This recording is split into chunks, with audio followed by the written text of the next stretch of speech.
আসসালামু আলাইকুম। সম্মানিত মাছ চাষি ভাই বন্ধুগণ, দীর্ঘদিন পর আবার আপনাদের মাঝে আরও একটি মাছের নতুন ভিডিও নিয়ে উপস্থিত হলাম। আপনারা আমাদের ভিডিওর মধ্যে যে মাছগুলো দেখছেন এই মাছগুলো হচ্ছে অরিজিনাল ব্ল্যাক কার্প মাছের পোনা। আজকে আমি আপনাদের সামনে এই ব্ল্যাক কার্প মাছ সম্পর্কে কিছু কথা বলবো। মাছ চাষি ভাই বন্ধুগণ, আমরা অনেকে এই ব্ল্যাক কার্প মাছ চাষ করে থাকি, কিন্তু এই ব্ল্যাক কার্প মাছের চাষ করার যে সঠিক একটি নিয়ম রয়েছে, অর্থাৎ আমরা এই মাছগুলো যদি স্বল্প খরচে চাষ করি তাহলে আপনার প্রতি বছরে লাখ লাখ টাকা আয় করতে পারবো, এমন কোনো নিয়ম আমরা জানি না। তো আজকে আমি আপনাদের সামনে এমন একটি নিয়ম নিয়ে আলোচনা করব। তবে যারা আমাদের চ্যানেলের মধ্যে নতুন, অবশ্যই আমাদের চ্যানেলটিকে সাবস্ক্রাইব করবেন, এবং যারা পেজ থেকে আমাদের ভিডিওটি দেখছেন আমাদের পেজটিকে ফলো দিয়ে রাখবেন নতুন নতুন ভিডিও পাওয়ার জন্য। মাছ চাষি ভাই বন্ধুগণ, তাহলে প্রথমেই চলুন শুরু করা যাক আমরা এই মাছগুলো কীভাবে চাষ করব। তো প্রতিটি ভিডিওর মধ্যে আমি বলে দিয়েছি যে কোনো মাছ পুকুর মধ্যে ছাড়ার ক্ষেত্রে আমাদেরকে যেই কাজটি করতে হয় সেটি হচ্ছে আপনার পুকুরটাকে সর্বপ্রথম শক্তভাবে মেরামত করতে হবে।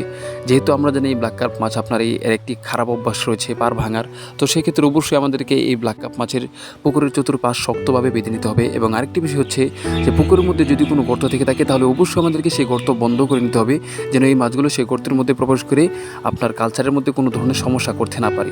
আরেকটি বিষয় হচ্ছে যে আপনার যদি সম্ভব হয় পুকুরের দুই পাশে আমরা দুইটি লাইন রেখে দিব। এক পাশ দিয়ে লাইন প্রবেশ করবে, আরেক পাশ দিয়ে পানি বের হয়ে যাবে, অর্থাৎ এক পাশ দিয়ে পানি প্রবেশ করবে, আরেক পাশ দিয়ে পানি বের হয়ে যাবে।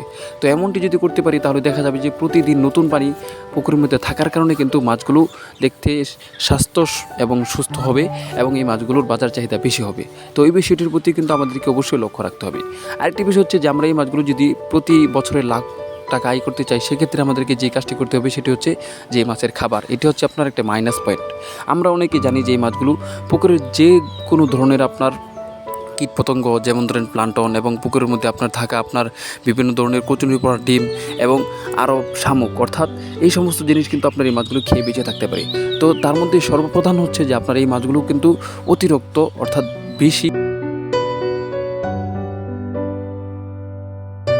শামুক খেতে বেশি পছন্দ করে। তো এই বিষয়টির প্রতি আমরা যদি বেশি গুরুত্ব আরোপ করি, অর্থাৎ আমরা যদি অন্য পুকুর থেকে শামুক এনে আমাদের পুকুরের মধ্যে দিয়ে দিই, তাহলে দেখা যাবে যে খাবারের যে টাকাটা সেই টাকাটা বেঁচে যাবে, এবং আমরা কিন্তু এই মাছগুলো খাবারের মাইনাস পয়েন্ট, আমরা খাবারের হিসাবটা আমরা এখান থেকে মাইনাস করি, কিন্তু আমরা এই মাছগুলো স্বল্প খরচে আমাদের পুকুরের মধ্যে চাষ করতে পারবো।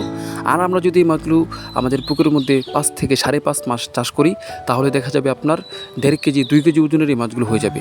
আর যদি আমরা এই মাছগুলোকে ফিট খাবার দিয়ে চাষ করি তাহলে আপনার 5 বা 5.5 মাস লাগবে না, আপনার 3 থেকে 3.5 মাস অথবা 4 মাসের মধ্যে কিন্তু আপনার এই মাছগুলো 1.5 থেকে 2 কেজি ওজনের হওয়া সম্ভব, যদি আমরা সঠিক নিয়মে খাবারটা দিতে পারি। তো মাছ চাষি ভাই বন্ধুগণ, এই হচ্ছিল আপনার আজকে সংক্ষিপ্ত কিছু কথা ব্ল্যাক কার্প মাছ সম্পর্কে। আরেকটি বিষয় হচ্ছে যে আমরা এই মাছগুলো কিন্তু আমাদের পুকুরের যে কোনো পুকুরের মধ্যে আপনার চাষ করতে পারবো, এবং আমরা কিন্তু এই মাছগুলো প্রতি শতাংশে আপনার পিস অনুসারে, অর্থাৎ মাছের সাইজ অনুসারে আমরা চাষ করব। তো মাছ চাষি ভাই বন্ধুগণ, আমাদের ভিডিওটি ভালো লেগে থাকলে অবশ্যই আমাদের চ্যানেলটিকে সাবস্ক্রাইব করবেন। ধন্যবাদ।